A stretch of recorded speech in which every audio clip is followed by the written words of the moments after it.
Hey guys, it's me, Megan, and as you can see, I am sans everything about my face because it's currently,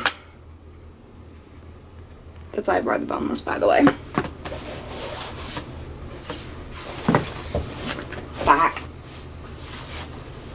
Okay, you know what? I can't be that cute YouTuber. I don't have a cute place to film. But anyway, let me just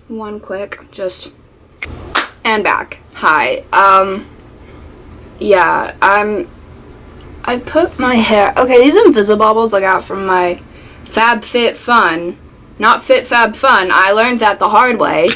Yeah, these are actually working out really well. As for my iconic yellow scrunchie, she will still, she's had it rough the past couple of days. She got really wet the other day at work. And speaking of work, today's once again one of the coveted days off I have, and so I figured I would tell you, I don't know, things you should know when you go to a water park. So let's get that going. Alright, so one of the things they should tell you about when you work at a water park is that don't wear makeup. I kid you not, mascara and highlight are a luxury for me now. I literally wake up every morning, I eat breakfast, I brush my teeth, I brush my hair, I put on my foundation, I do my eyebrows, I leave. And I am one of those bitches who is yeah, I can't live without mascara. And so far this summer, I've been living without her because, well, it's a pain in the ass, quite honestly, to take off waterproof mascara. And if you've never taken off waterproof mascara, you don't understand. It's awful. But, yeah, there are girls who will come to work with, full beat, eyeshadow, everything. And I'm just I hope to God you have to ride down a slide today just so people can see the clown foolery that you have put on yourself. My God. It's awful. And it also makes me extremely jealous because I can't do makeup that good. But yeah, they don't tell you that, it's just, mascara will become a luxury for you. Second thing they don't tell you is second thing they don't tell you is that you're gonna deal with a lot of fucking sociopaths. A couple of weeks ago, we were closing. We closed at 6, now we close at 7. Sorry. 7. Salt is rising. Let me take a sip. Also, one thing you absolutely need to know when you become a lifeguard is you need to drink your water, bitch. You need to drink your water. Not that hard. I drank 5 Yeti fulls of water yesterday. I had to pee, and at one point, I'm pretty sure my urine wasn't urine anymore. It was water. That's TMI, but that's what happens when you get hydrated.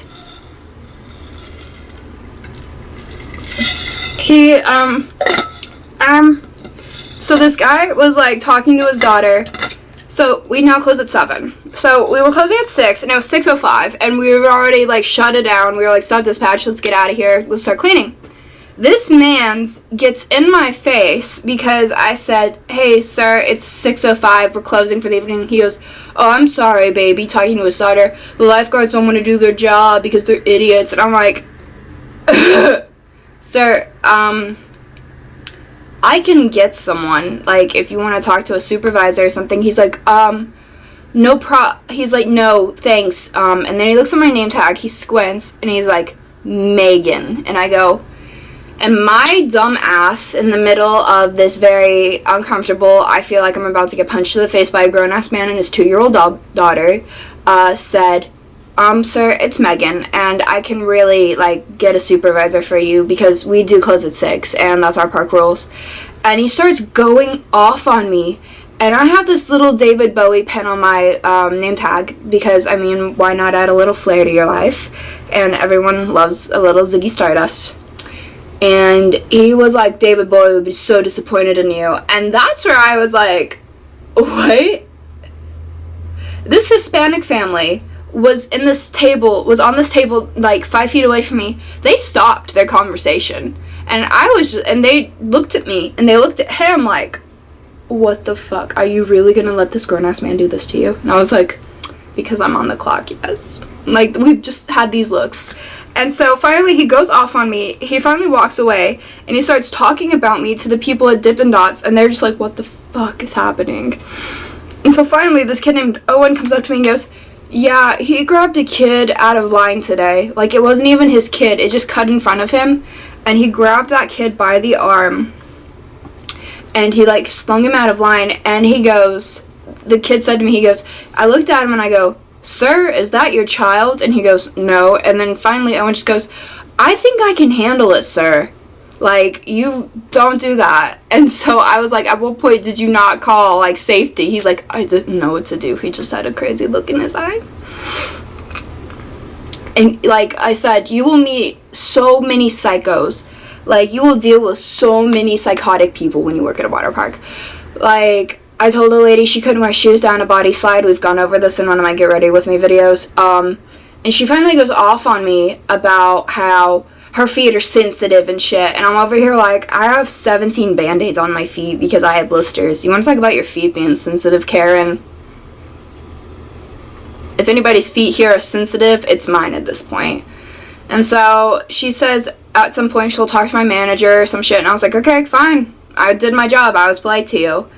And it was just, she made a whole production out of it to where people were like coming up to me and apologizing. Like, they were like, I'm so sorry you had to deal with that. I was like, it's okay.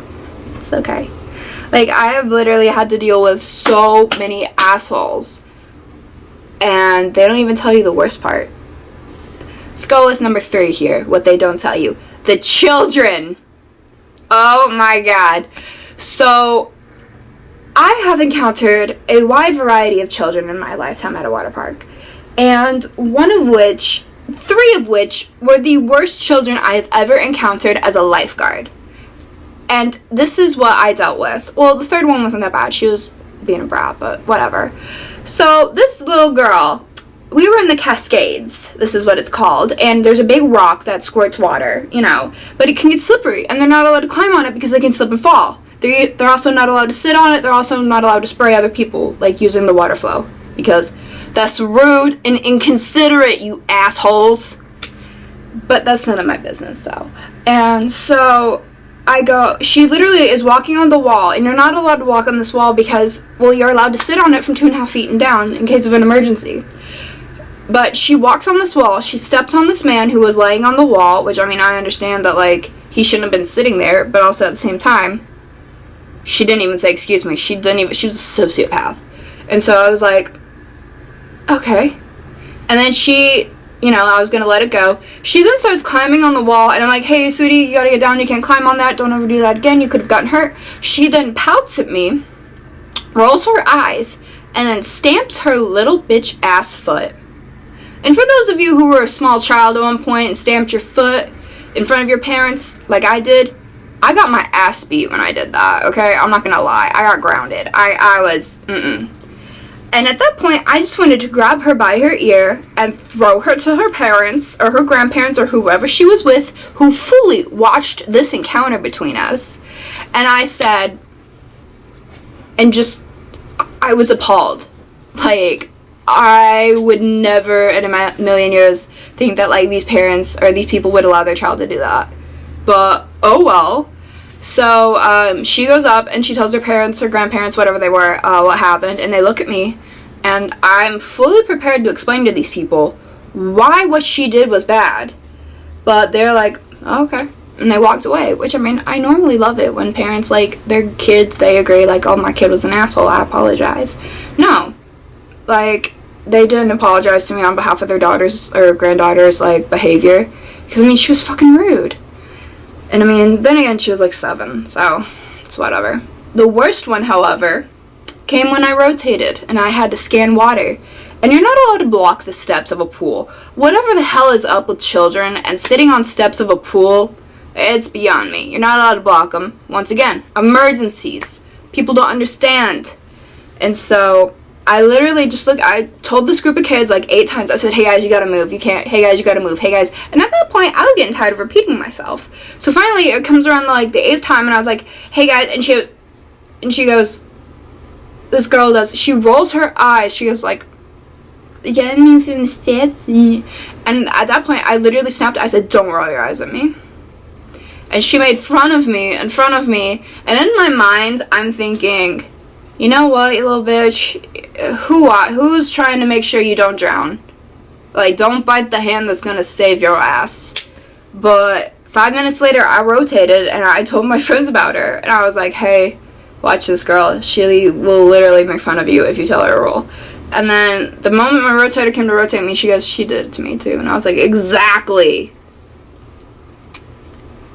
And then, I mean, I've just encountered the worst kids, like, who had terrible parents. Like, for one, there was a child who had special needs, and they were just letting him go in a place that was obviously very overstimulating.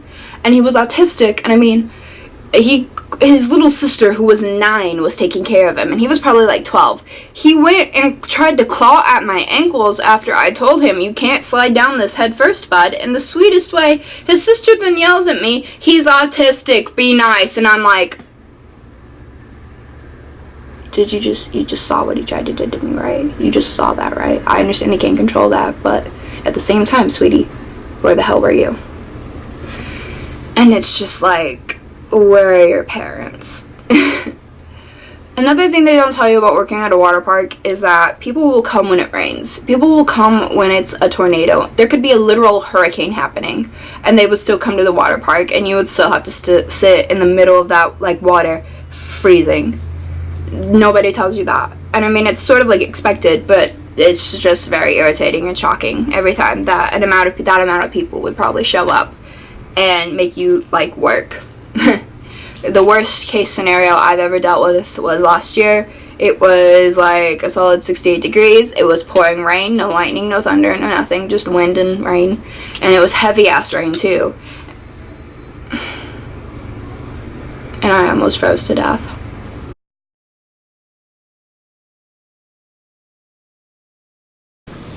Hi, I'm back again.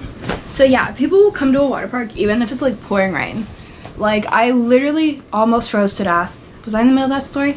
Yeah, it was like 60 degrees, pouring rain. I was at the bottom of a water slide. Like, I was in the pool, and I had no idea, like, if I was gonna live or die.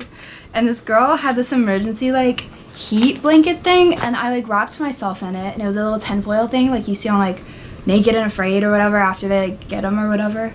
And I was just, like, preparing for death until our general manager, who, she's alright, I guess, I mean, I don't know, literally came up to me and was like, oh my god, you're pale, you're purple. And I was like, in my mind, yeah, no shit, honey. And so then she was like, okay, we're gonna slow close, everybody, we're gonna slow close. The slow close is when we basically herd all the guests out of the park. Slowly but surely, we do it. But, I mean, there were like 50 people in park that day, and we still stayed open. Yeah. But, I mean, other than like the cold aspects, it's gonna get really hot. And a lot of people, they do tell you that it's gonna be really hot to prepare for everything. But what they don't prepare you for is the times that there will be people that will they don't last very long, but they take breaks that are like an hour long when you're supposed to have like a 30 or a 20-minute break. And they're like, they will take an hour, and you will probably be on a spot for a very long time. And you will probably feel like a lizard at some point, sitting in in one of these things, and you'll feel like death. But, finally, the last thing they really don't tell you about being a lifeguard is that it's a cultural thing. Like, I don't say that as in like an anthropology way. I say that in the meaning of like, you will make best friends. You will make very good friends. You will make friends that you've never met before. You will make friends with people that you didn't know, like from different areas, from different schools, from all that jazz. And it's honestly been one of the most rewarding experiences I've ever had. Like, I'd never really had a job. I did have a job, but that's a story time. So, yeah. But I'll tell you that story time later, probably in the next video. But, it's honestly been successfully one of my, like, best, like, things I've ever done is become a lifeguard. And it's very rewarding, and it's getting me through college right now. And I genuinely appreciate it. And it's honestly a pretty great job. They don't tell you that. They say it is, but you don't believe them until you do it. with me doing a giveaway of the Jaclyn Hill lipstick. That's not fucking gonna happen because she's clearly screwed herself again. And I'm really kind of disappointed but not surprised that her lipsticks are having a lot of issues being health hazards and shit, and she hasn't said anything. So yeah. Also, as for my other video about the BTS merch, I'll have that when I get paid again and when I have enough money to be a little more comfortable to treat myself. But yeah, thank you guys so much for watching, and I'll see you guys when I can. Alright.